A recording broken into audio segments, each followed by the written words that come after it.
Immédiatement après les funérailles de notre fille, mon mari me poussait déjà à jeter tout ce qui lui appartenait, à simplement oublier et à passer à autre chose, ne cessait-il de répéter.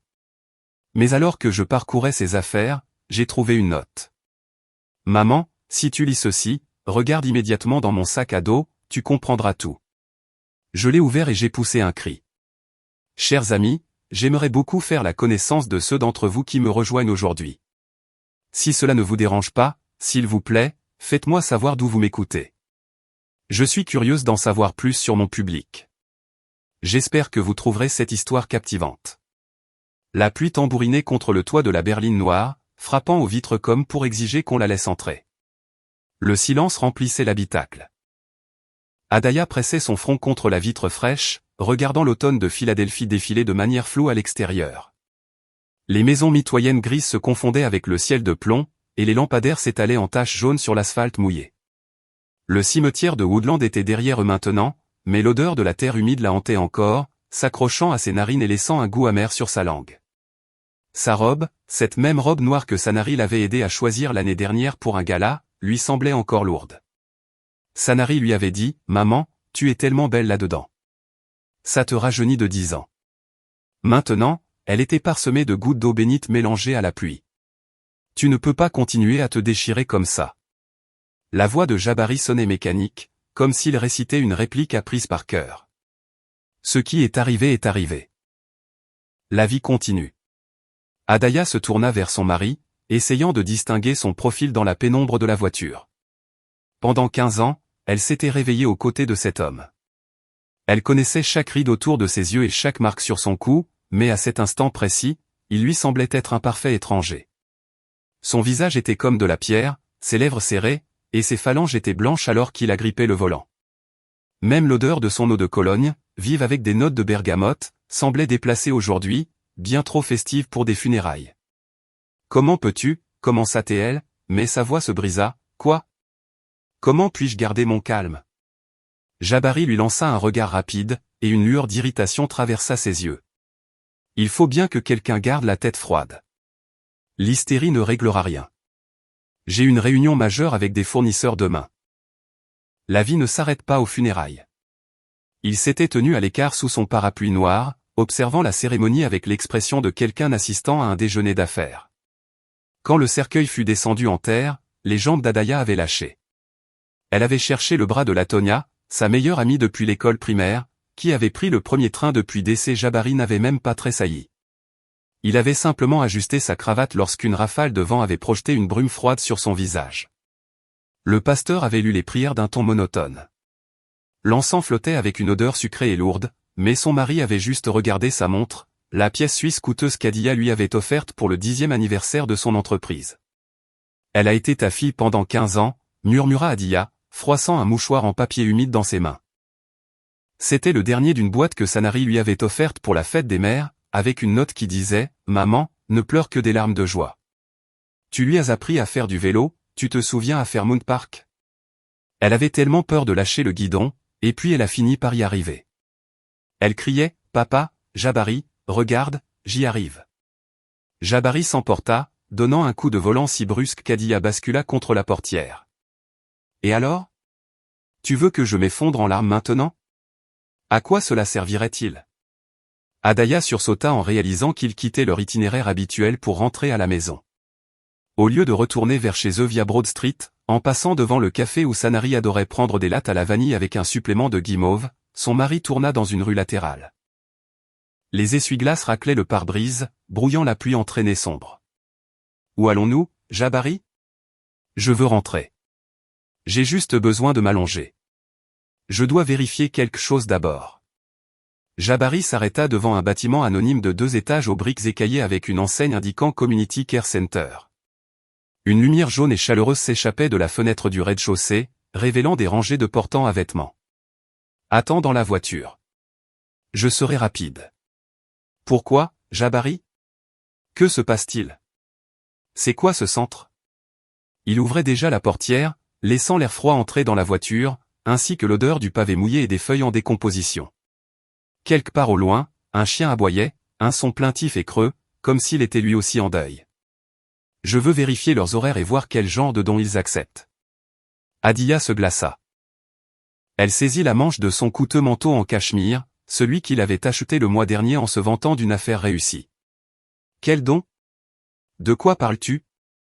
Jabari la regarda comme si elle avait posé une question évidente. Dans ses yeux d'un brun sombre, qui était habituellement chaleureux avec des éclats de rire, il n'y avait plus que la froideur d'une rivière hivernale. Les affaires de Sanari, évidemment. Cela ne sert à rien de les laisser là à prendre la poussière. Ça ne fera que te tourmenter. Nous les donnerons à des gens qui en ont besoin, à des foyers d'accueil ou à des familles à faible revenu. C'est une bonne action. Elle aurait voulu cela. Tu sais comment elle essayait toujours d'aider. Tu veux te débarrasser de ces affaires? Adiya n'en croyait pas ses oreilles. Nous venons de l'enterrer aujourd'hui. La terre n'est même pas encore tassée, Jabari. À quoi bon attendre? Dans une semaine, ce sera encore plus dur. Il vaut mieux le faire comme un pansement, on tire d'un coup et c'est fini. Crois-moi, c'est mieux pour tout le monde. Je fais ça pour toi, pour nous tous. Ou pour toi. Quelque chose de dangereux vacilla dans ses yeux, comme l'ombre d'un prédateur dans une eau trouble, mais cela disparut tout aussi vite. Nila, chérie, tu n'es pas toi-même en ce moment. Je comprends, le chagrin, le choc, mais réfléchis de manière rationnelle. Tu vas entrer dans sa chambre, voir ses robes dans le placard et ses manuels sur le bureau. Elle allait bientôt commencer l'université. Tu te souviens qu'elle étudiait toujours l'anatomie? Chaque fois que tu verras cela, ce sera un coup de poignard au cœur. Pourquoi te torturer? Parce que c'est tout ce qu'il me reste d'elle. La voix d'Adiya se brisa en un cri. Elle frappa ses poings contre le tableau de bord, ne ressentant même pas la douleur. Son odeur est encore sur son oreiller. Son écriture est dans ses journaux. Son pyjama licorne préféré qu'elle porte depuis ses 15 ans, même s'il était trop petit. Son mug qui dit meilleure fille du monde, celui qu'elle s'était acheté à elle-même pour plaisanter. Exactement, l'interrompit Jabari en grimaçant. Des odeurs, des journaux, de vieux jeans, tu t'accroches à des objets au lieu de lâcher prise et d'avancer. C'est une obsession malsaine, Adiya. Une obsession, Jabari? Nous l'avons enterré aujourd'hui. Jabari haussa les épaules avec l'air d'un homme traitant avec un enfant difficile. Comme tu voudras. J'essaie simplement d'aider. Mais si tu préfères te noyer dans ton malheur. Adiya le fixa, incapable de croire que ces mots sortaient de la bouche de l'homme qui avait été le père de sa fille pendant 15 ans, l'homme qui l'aidait pour ses devoirs de maths, l'emmenait à ses cours de danse et allait la chercher à l'école. Un lourd silence s'abattit sur la voiture, rompu seulement par la pluie frappant le toit et le bourdonnement lointain du trafic. Je vais entrer pour voir ce qu'il en est. Jabari ouvrit la portière. 5 minutes, pas plus. Tu peux appeler Latonia en attendant. Elle t'a demandé de l'appeler quand nous serions rentrés. Il sortit, refermant soigneusement la portière derrière lui, et marcha vers l'entrée en enjambant les flaques d'eau. Adiya regarda sa silhouette dans son manteau noir disparaître dans la brume grise et pluvieuse, et elle ressentit soudain une vive vague de nausée. Elle ouvrit brusquement la portière et se pencha au dehors, cherchant de l'air froid. Qu'est-ce qui ne va pas chez lui? Cette pensée martelait son cerveau. Qu'est-ce qui lui arrive? C'était peut-être le choc. Peut-être était-ce sa façon à lui de faire son deuil. Mais quelque part au fond de son esprit, là où se cachent les réalisations les plus terrifiantes, une vérité s'éveillait déjà. Il va parfaitement bien.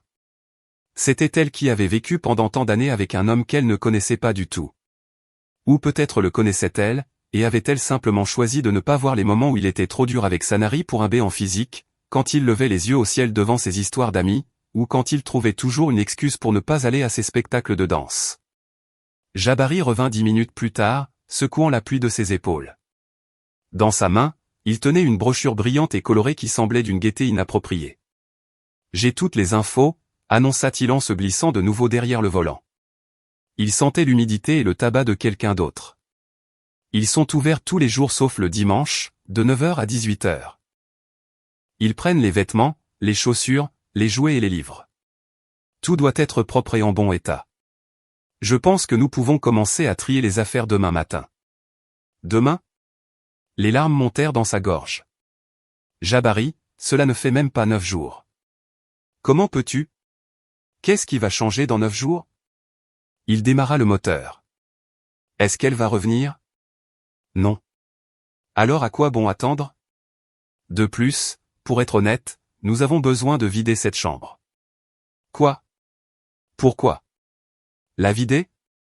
La vie continue. J'ai des projets pour agrandir l'entreprise. Un bureau à domicile ne ferait pas de mal. Garder cette chambre comme un musée est tout simplement insensé. Es-tu seulement humain? Elle le regarda comme si elle le voyait pour la première fois. Que as-tu à la place du cœur? Une calculatrice? Je suis un pragmatique, répliqua Jabari calmement, en doublant une vieille cheville délabrée, et je veille sur ta santé mentale. Mais si tu veux t'entourer des fantômes du passé, libre à toi. Ils firent le reste du trajet en silence. Adia dérobait des regards au profil de son mari, essayant de comprendre quand l'homme qu'elle aimait s'était transformé en cet étranger froid.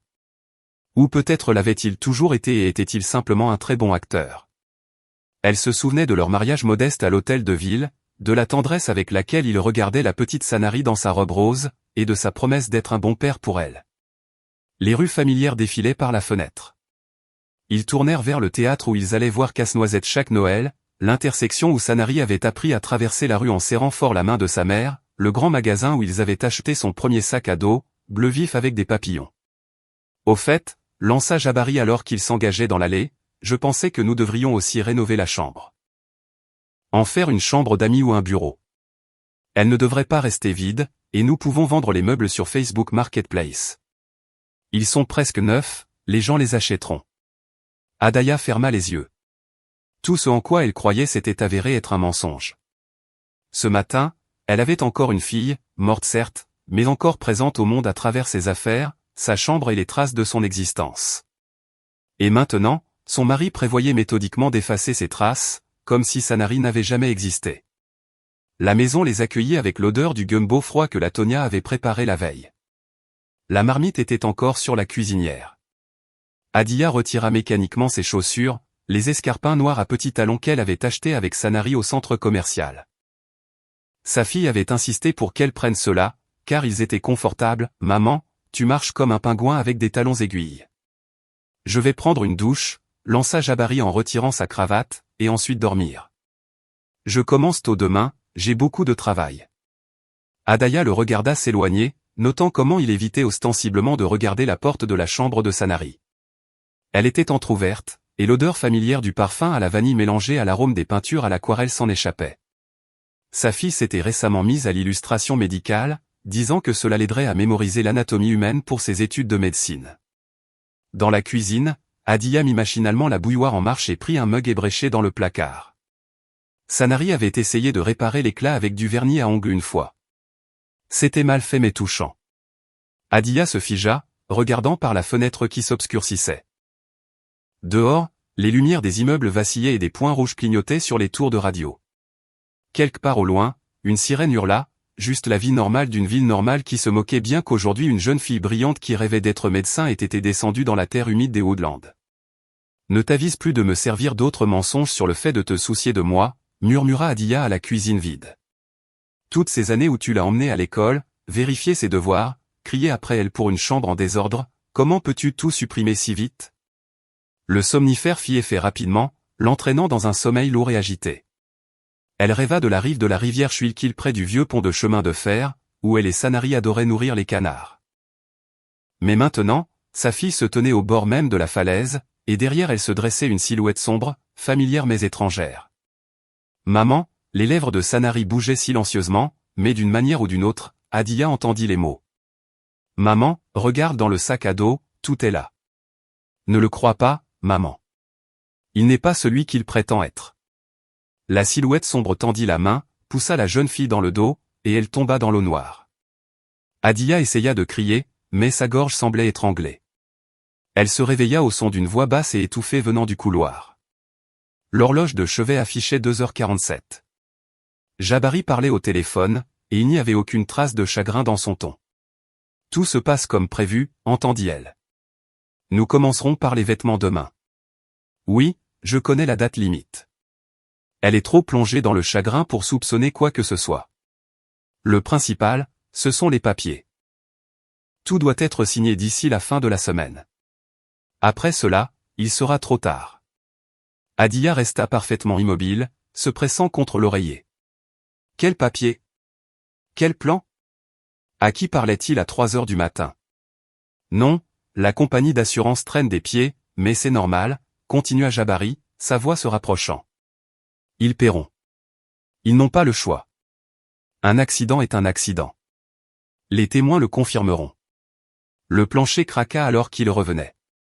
Adia ferma les yeux et essaya de respirer régulièrement, simulant un sommeil profond. La porte s'entr'ouvrit pendant quelques secondes. La lumière jaune du couloir se déversa dans la pièce, puis tout redevint noir. Jabari s'allongea à côté d'elle, remonta les couvertures et, en 1 minute, il ronflait, d'un rythme paisible, comme un homme ayant la conscience tranquille. Adia resta allongée dans le noir, fixant le plafond, essayant de se convaincre que ce n'était que son imagination frappée par le deuil, que la conversation portait sur l'entreprise, sur des expéditions, sur n'importe quoi d'autre. Mais alors pourquoi mentionner l'assurance? Quel accident? Quel témoin? La matinée commença par un fracas. Adia se réveilla en sursaut. Dehors, l'aube pointait à peine. Le ciel au-dessus des toits avait la couleur d'un coton sale. Des bruits venaient du couloir, quelque chose qu'on traînait, le froissement de carton. Elle enfila un peignoir, sortit de la chambre et se figea sur le seuil. Jabari traînait d'énormes cartons dans la chambre de Sanari. « Pourquoi es-tu debout si tôt ?» demanda-t-elle, essayant de garder une voix ensommeillée. « Les affaires n'attendent pas. » Il ne se retourna même pas. « J'ai parlé à des gars du boulot. Ils apportent un camion après-demain. Plus vite nous viderons cela, plus ce sera facile pour toi. » Après-demain, Jabari? Cela ne fait même pas 9 jours. Il se retourna brusquement, et Adaya recula involontairement. Il y avait un tel éclair de rage dans ses yeux que, pendant un instant, elle crut voir une personne différente. Combien de temps vas-tu t'accrocher à ces chiffons? Aboya-t-il en jetant un carton au sol. Crois-tu qu'elle s'en soucie là-haut quand nous trions ces vieilleries? Arrête de pleurnicher. Ça suffit. Adaya restait là, la main pressée contre sa gorge. En 15 ans de mariage, elle avait vu Jabari fatigué, irrité, même en colère quand les affaires allaient mal, mais cela, ce visage tordu par la fureur, cette veine pulsant sur sa tempe, elle ne l'avait jamais vu. Il sembla s'effrayer lui-même de cet éclat. Son visage se détendit. Il passa une main dans ses cheveux et fit un pas vers elle. Désolé, chérie. Je ne suis pas moi-même. C'est le stress, les funérailles, le manque de sommeil. Il essaya de la serrer dans ses bras, mais Adia se déroba. Je veux juste que tu te rétablisses plus vite. Tant que ces choses seront ici, tu ne feras que souffrir. Je vais mettre la bouilloire, dit-elle d'une voix creuse, sans se retourner. Dans la cuisine, Adia s'appuya contre l'évier, regardant l'eau couler. Ses mains ne s'arrêtaient pas de trembler. Son cœur martelait sa gorge. Ce n'était pas seulement la colère d'un homme lassé du chagrin d'autrui. C'était la rage d'une bête acculée essayant de terminer un travail. La sonnette retentit alors qu'elle coupait machinalement du pain pour le petit déjeuner. Jabari alla répondre. Des voix venaient du hall. C'était leur voisine du dessous, Misati, une vieille femme frêle aux yeux vifs comme ceux d'un oiseau. Adia sortit de la cuisine pour la rejoindre. Nila, mon petit, mon cœur se brise pour toi, se lamenta la voisine. Quelle tragédie, quelle tragédie. J'ai apporté un peu de coblé aux pêches et du poulet frit pour la maison. Il faut que tu manges, chérie, sinon tu vas dépérir. Merci. Entrez dans la cuisine, Misati. Adaya prit la nourriture et conduisit l'invité à l'intérieur.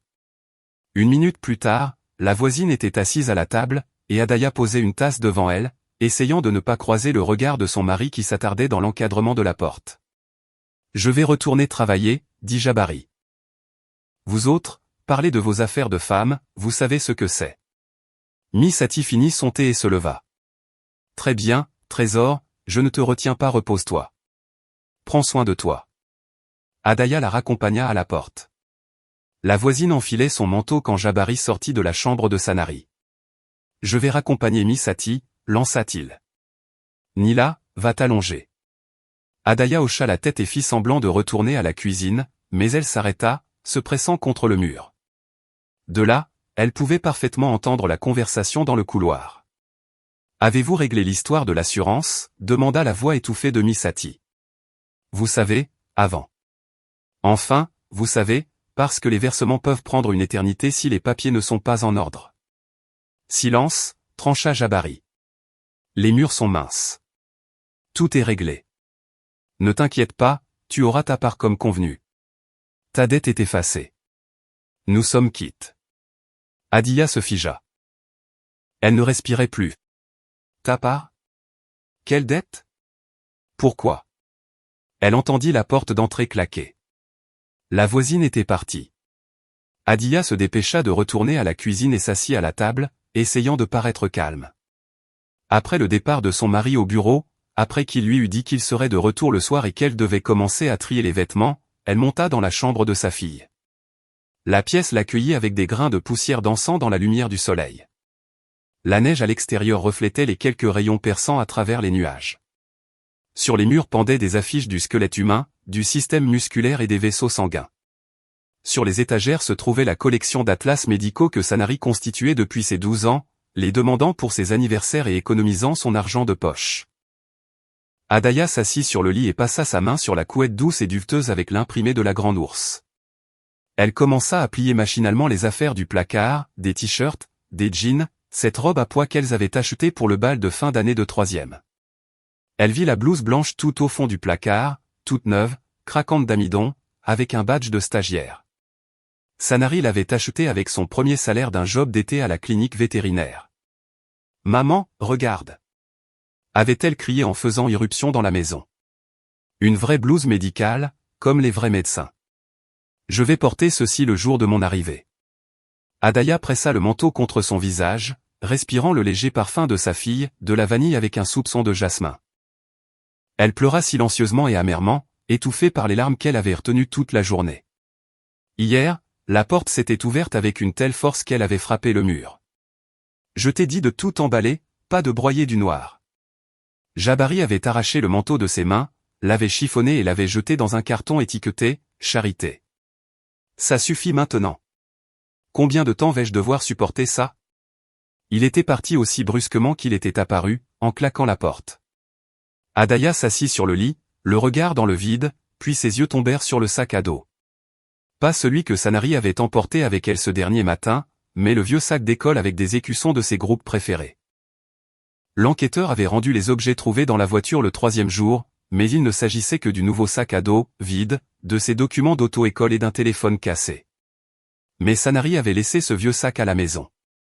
Adaya avait trouvé cela étrange à l'époque, sa fille ne partait jamais nulle part sans lui. Elle l'emmenait partout, même à la boulangerie. Maintenant, on comprenait pourquoi. À l'intérieur se trouvaient des manuels scolaires, des cahiers et une trousse. Adaya parcourut les objets presque mécaniquement jusqu'à ce que, à l'intérieur d'un manuel d'anatomie, elle trouve un papier plié en 4. L'écriture de Sanari ronde avec des boucles sur les majuscules se brouilla sous ses yeux. « Maman, si tu lis ceci, c'est que je ne me suis pas trompé et qu'il a réellement fait quelque chose. J'avais peur de te le dire avant. Tu lui aurais demandé, il aurait tout nié, m'aurait traité de rêveuse, et j'aurais été l'ennemi dans ma propre maison. Et je n'avais rien à apporter à la police à part des soupçons, alors j'ai rassemblé des preuves. Tout est dans le compartiment caché du sac à dos. Maman, ne le crois pas, peu importe ce qu'il dit.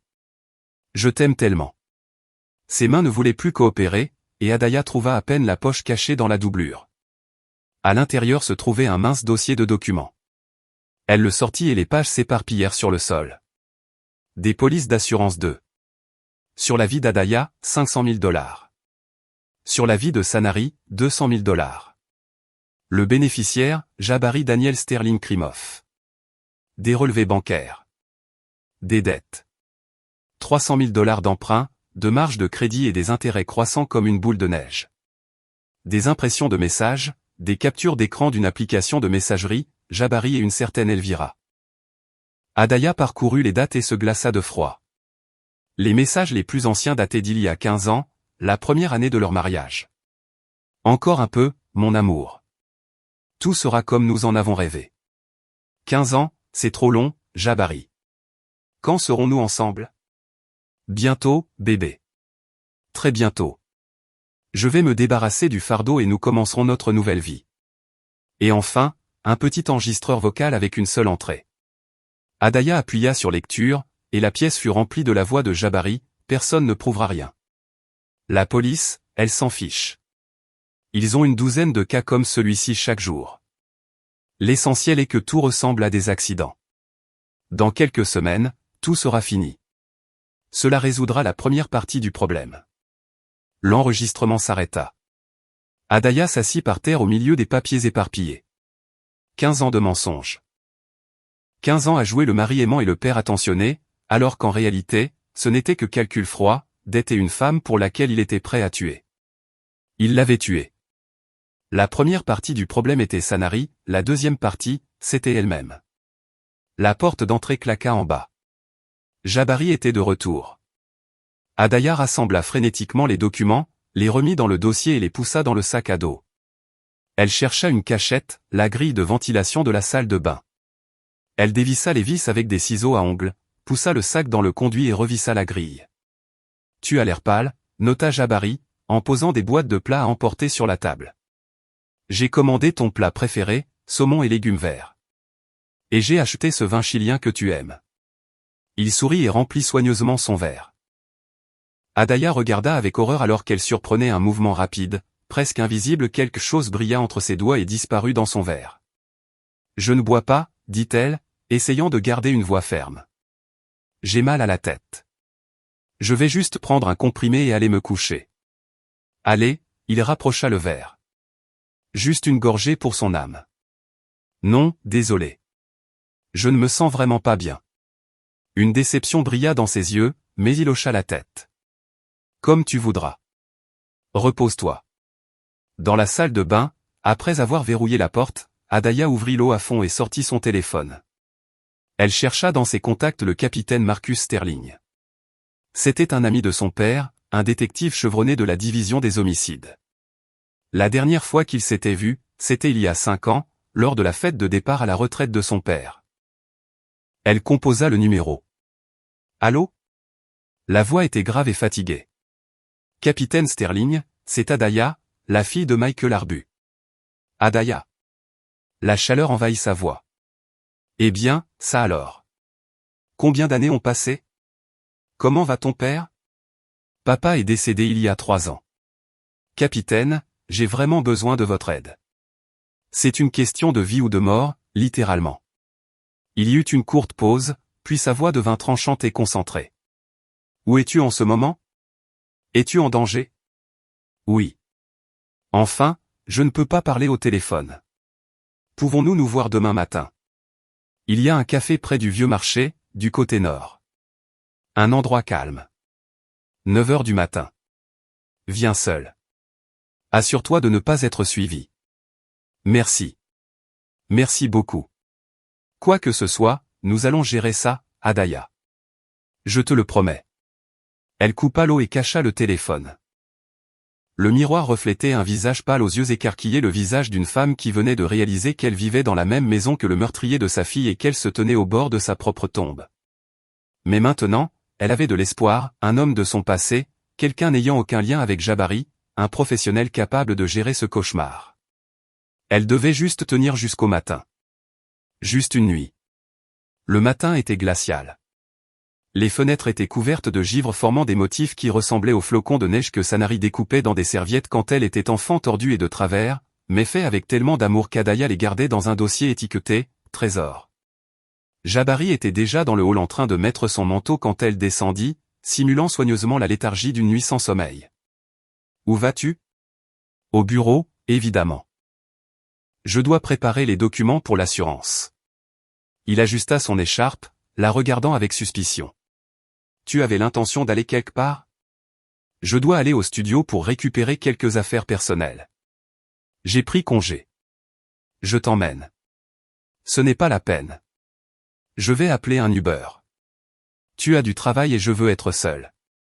Juste conduire et réfléchir. » Jabari sortit son téléphone, ouvrit son application, entra l'adresse de son studio de design sur Pennsylvania Avenue, et commanda la voiture via son propre compte. Adaya regarda ses doigts voler sur l'écran, elle savait qu'il pourrait suivre tout le trajet.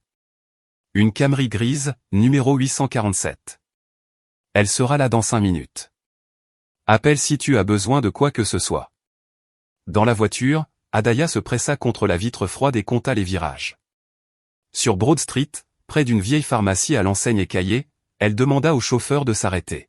« Je dois prendre des médicaments, quelque chose pour me calmer les nerfs. »« Arrêtez-vous ici, c'est parfait. » Elle sortit et fit semblant de se diriger vers les portes de la pharmacie, mais dès que la voiture eut disparu au coin de la rue, elle se précipita vers le parking d'en face où attendaient des taxis locaux. Elle sauta dans une berline délabrée, donna une adresse et dit au chauffeur de se dépêcher.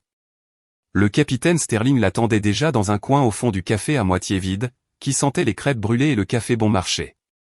Ses cheveux étaient devenus complètement argentés depuis la dernière fois qu'elle l'avait vu, mais son regard restait aussi vif et attentif que jamais. « Adaya, assieds-toi. »« Que s'est-il passé ?» Elle sortit son téléphone et lui montra les photos des documents qu'elle avait prises pendant la nuit, les polices d'assurance, les relevés bancaires, les captures d'écran. Elle parlait vite et à bout de souffle, avalant ses mots en lui racontant la note de Sanary, l'enregistrement et la tentative d'empoisonnement de la veille. Il écouta sans l'interrompre, ses sourcils se fronçant de plus en plus. « Où sont les originaux ?»« Dans le conduit de ventilation de la salle de bain, dans le sac à dos de Sanary. »« Très bien, écoute attentivement. Il n'y a pas de preuve directe de son implication dans l'accident ici. L'assurance est une preuve circonstancielle, l'enregistrement aussi. Nous devons soit trouver le gars qui l'a fait, soit obtenir une confession de Jabari lui-même. Tiens, prends ça. » Il lui tendit un petit bouton noir monté sur une épingle. Un microphone. Épingle-le à tes vêtements, il enregistre automatiquement. Et voici mon numéro de portable personnel. Envoie-moi un message toutes les 3 heures. Si je ne reçois rien pendant un intervalle, j'interviens avec une équipe. Tu comprends ?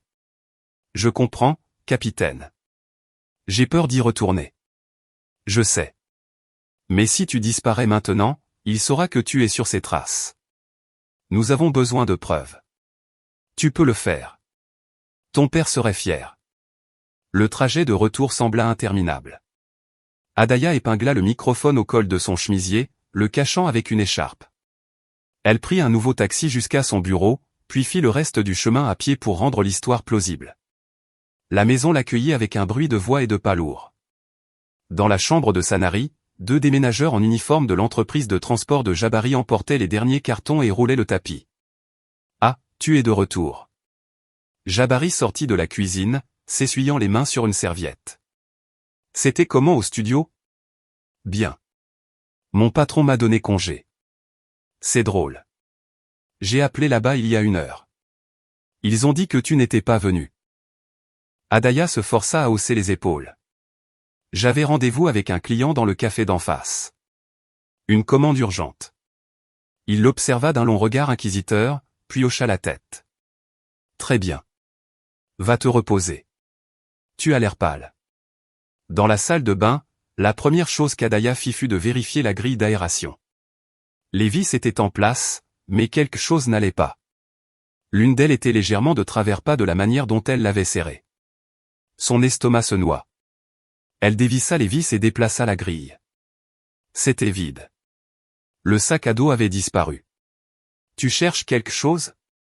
La voix de Jabari vint de juste derrière elle. Adaya se retourna brusquement.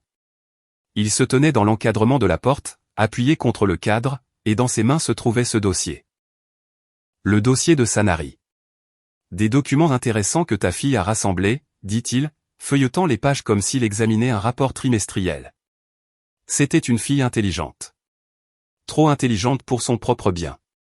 Tu l'as tuée. Les mots sortirent tout seuls. Tu l'as tuée. Jabari feignit la surprise. Adaya, écoute-toi. Le chagrin a troublé ton esprit. C'était un accident, la police l'a confirmé. Alors qu'est-ce que c'est que ça ? Elle désigna le dossier. L'assurance ? Les dettes ? 15 ans de messages avec Elvira ? Il feuilleta les papiers, et Adaya vit un muscle tressaillir dans sa mâchoire. Sanary a fourré son nez là où il ne fallait pas. Cela ne prouve rien. Et l'enregistrement ? Toi disant l'essentiel est que ça ressemble à un accident ? Ça ne prouve rien non plus ? Jabari se figea.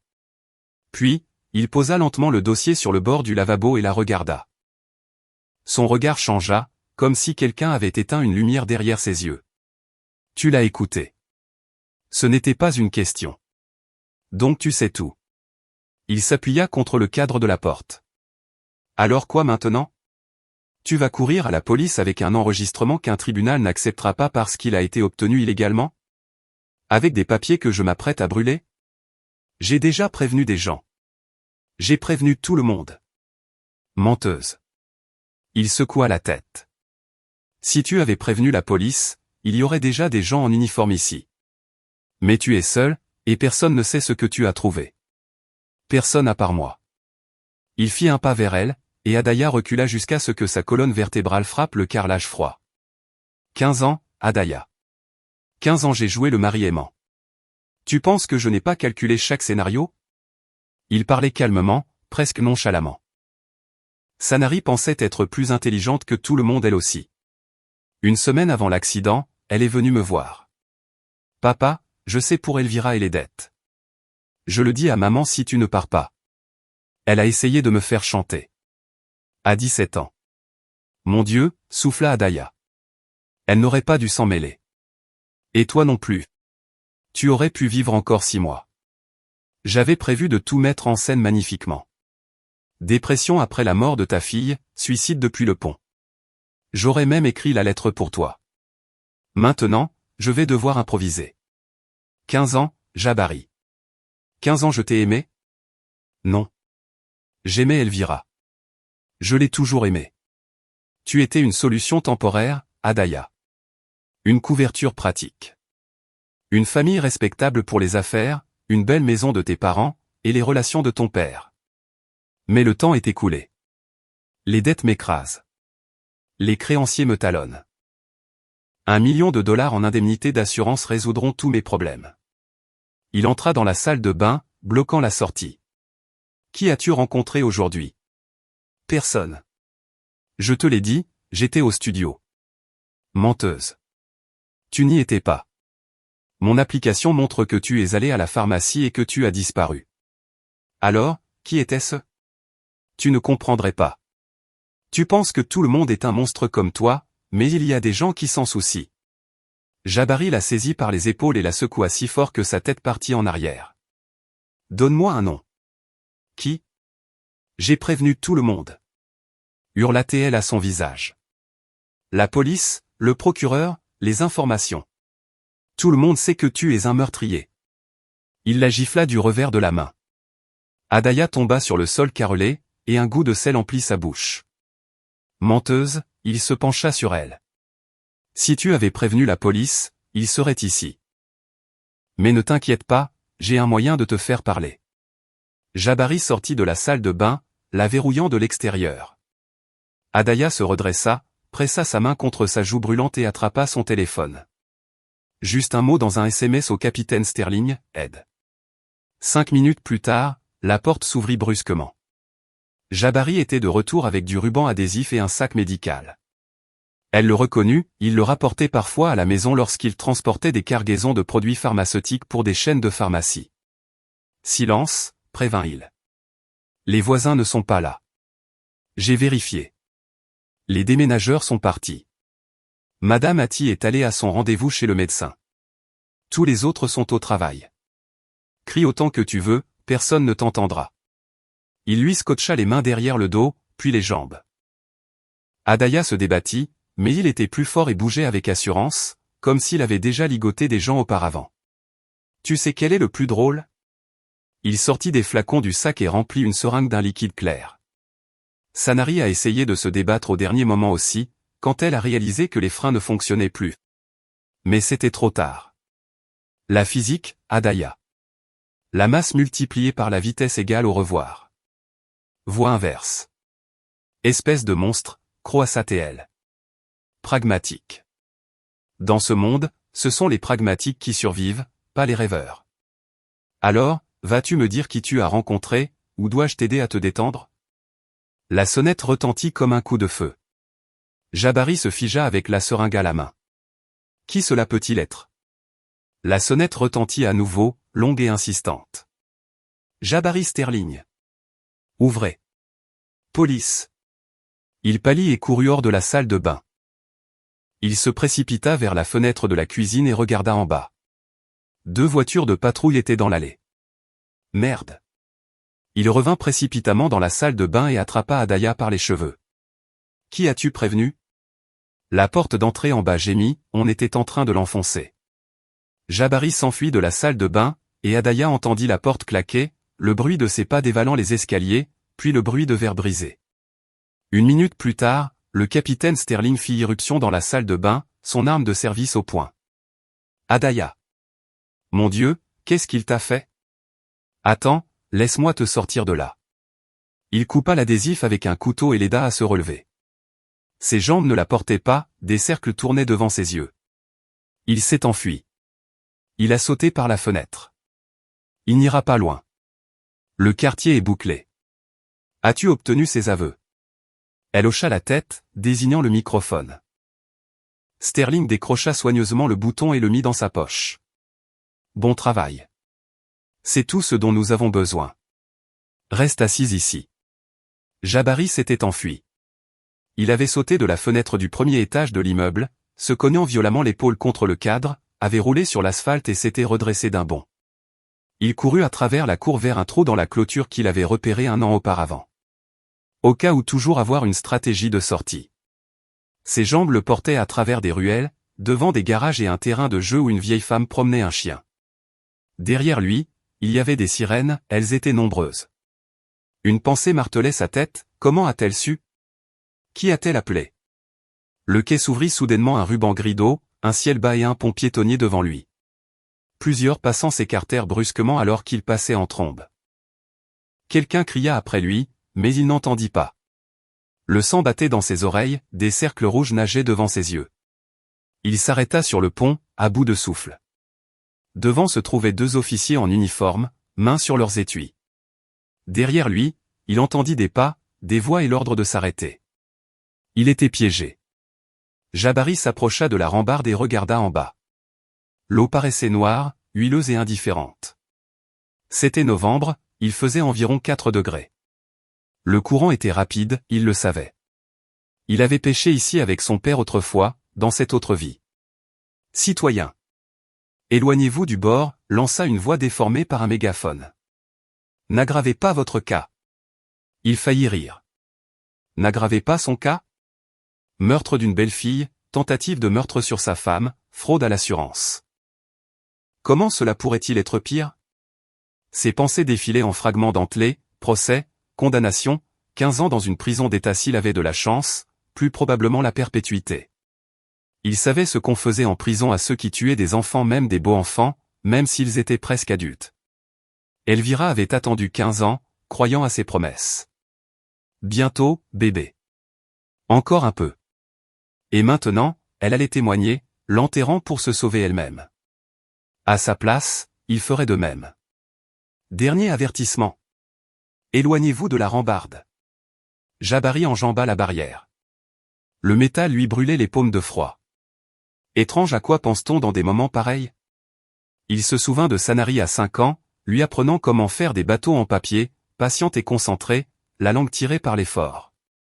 Regarde, papa Jabari, tu le plies comme ça. Il n'était pas son père. Il ne l'avait jamais été. La deuxième jambe passa par-dessus la rambarde. Il se tenait maintenant sur une étroite corniche, s'agrippant au métal gelé. En bas, c'était le noir. Vous ne m'aurez pas vivant, dit-il doucement pour lui-même. Ça n'arrivera pas, les flics. Il lâcha prise. L'eau frappa sa poitrine comme une dalle de béton. Le froid instantané et paralysant lui broya les côtes et lui coupa le souffle. Le courant l'entraîna dans les ténèbres, et la dernière chose qu'il vit fut une tache floue de ciel au-dessus de lui, lointaine et indifférente. 3 jours plus tard, le capitaine Sterling appela Adaya. Ils l'ont trouvé. Des pêcheurs en aval du fleuve. Il est mort. Adaya resta silencieuse. Elle logeait temporairement chez Latonia, incapable de rester dans cette maison imprégnée de mensonges et de morts. Comment vas-tu? Je ne sais pas, répondit-elle honnêtement. Je ne sais pas ce que je suis censé ressentir. Tu n'as rien à ressentir. C'est normal. Il y eut une pause, le bruit des voitures en arrière-plan de l'appel. Nous avons arrêté le mécanicien de l'entreprise de transport de Jabari. Il parle. Jabari l'a payé pour trafiquer les conduites de frein. Madame Ati a été placée en détention pour complicité, elle te surveillait et lui rapportait tes mouvements. Jabari a payé ses factures de service public en retard, elle ne les avait pas payées depuis 3 ans. Il la tenait. Et Elvira a été interrogée. Elle était au courant des projets, mais il n'y a pas encore de preuves directes de son implication, elle est donc témoin pour le moment. Adaya raccrocha et regarda par la fenêtre pendant un long moment. Justice, un mot étrange, creux. Le meurtrier de sa fille était mort, mais Sanary ne reviendrait pas, et 15 ans de sa vie ne reviendraient pas non plus. Elle vendit la maison à Philadelphie et emménagea dans un petit cottage près de Baltimore. Elle travaille désormais à distance, illustrant des livres pour enfants. Le soir, elle s'assoit souvent sur le porche avec une tasse de tisane et regarde le soleil se coucher derrière les arbres. A-t-elle pardonné à Jabari? Non. Et elle ne le fera probablement jamais. Mais la haine ne la consume plus de l'intérieur. Elle a appris à vivre avec la douleur sans l'oublier, mais sans la laisser définir chaque nouveau jour. Dans la maison, sur la commode, se trouve une photo de Sanary dans sa blouse blanche de laboratoire de ce jour-là au magasin. Elle rit, faisant semblant d'écouter un patient avec un stéthoscope en jouet. Vivante, heureuse et pleine de projets.